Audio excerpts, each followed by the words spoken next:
Hi everyone, so we have had the fence done this last month. This is obviously where the water comes down. There's still this big tree here to sort out for the next couple of weeks. Water flows down here from the res, and obviously when we had the big floods in October, it all backed up through this wood here and it washed this section of fence away. So what we've had done is taken the old fence out and we've replaced it with, rather than the chicken wire fence, which isn't very strong, we've replaced it with proper section of otter fencing with a big skirt on the bottom side there, so hopefully prevent any digging. Yeah, so there it is. We've put about 50-60 meters in down here, and then there's about 100 odd meters at the top there.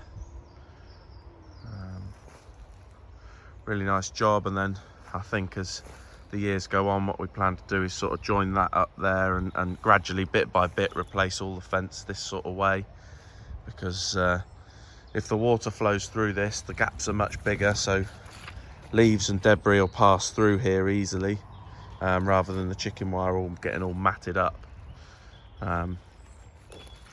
As you can sort of see on this section here, basically even the mud sort of formed a mat on the chicken wire, and yeah, it's just going to wash the fence away if it does that. So hopefully in these sections that we know it's going to flood, it will it'll prevent it from doing so. Once again, we're flooding.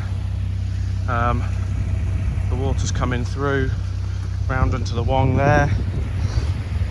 We've just managed to lift this grill again, but as you can see, it's coming all through the new fence line, which is holding up very well. Luckily we've opened up the gates before it got as bad, but as you can see, there is a lot of water coming through. It's just becoming an extremely frequent problem, this. So yeah, another few weeks until all this water goes down again with the grills open, which is such a pain, but unfortunately that's just how it is. The wong's starting to flow over its banks. It won't be long before that goes into the res. Yeah, and it's still raining and it has been for the last 24 hours pretty much. So yeah, difficult times this year on the fishery.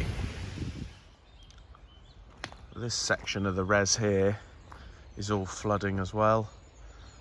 This isn't as bad as what it was yesterday actually, but there's various drainage ditches that run into the res here, and because everything has grills on it to stop predators getting in, everything blocks up.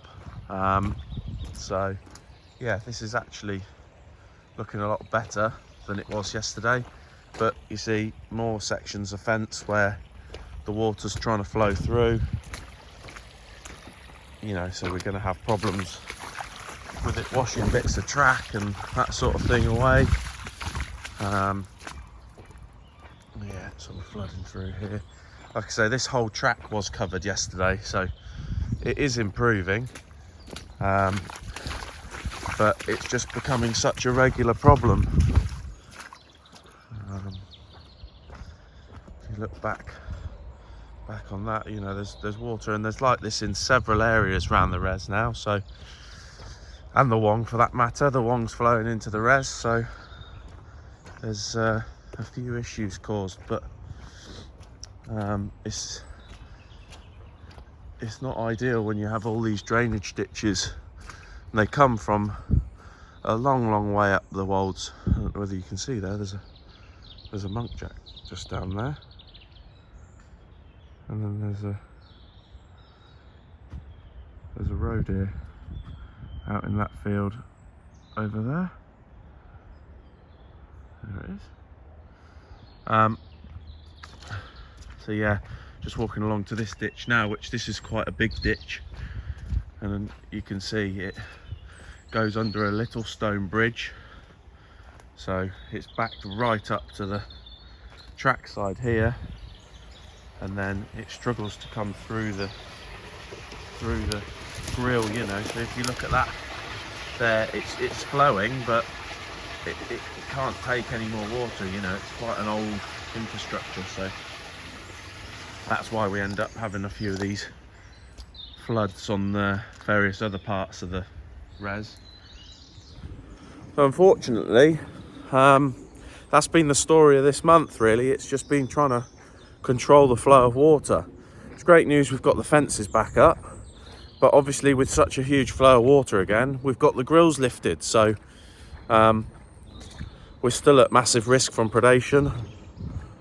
But there's literally nothing we can do, you know. The grills have to be lifted for the safety of the reservoir. If the water all backed up, especially down the bottom, and it started flowing over that spillway, there's a great chance it'll sort of whirlpool round, start eating the dam wall away, and then potentially we lose the whole place. So, you know, we have to do these things. Unfortunately, it's just the nature of this location. It is an incredibly difficult location to manage as a fishery and allow water to pass through as freely as we sort of need it to. So yeah, we just now need it to stop raining for a bit. That would be great, because there's just nowhere for this water to go.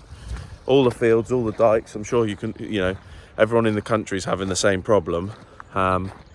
So yeah, hopefully we can have some drier times next month, which would be great, because there's a lot of work for us to do around these fence lines. We're going to have to repeg in all the skirt. Some of the chicken wire will have been broken, so there'll be some of that to sort of fix up. So that'll be next month's video, potentially. There's been very few people fishing. I think the weather and just the way the water clarity is on the res has been putting people off. I've seen a couple of pike anglers, and they've caught a few fish. I think there's been a couple of 20-pounders out again, so that's good. But there's been very few carp anglers. So yeah, hope you all had a good Christmas and Happy New Year to you all, and I will see you in the next one.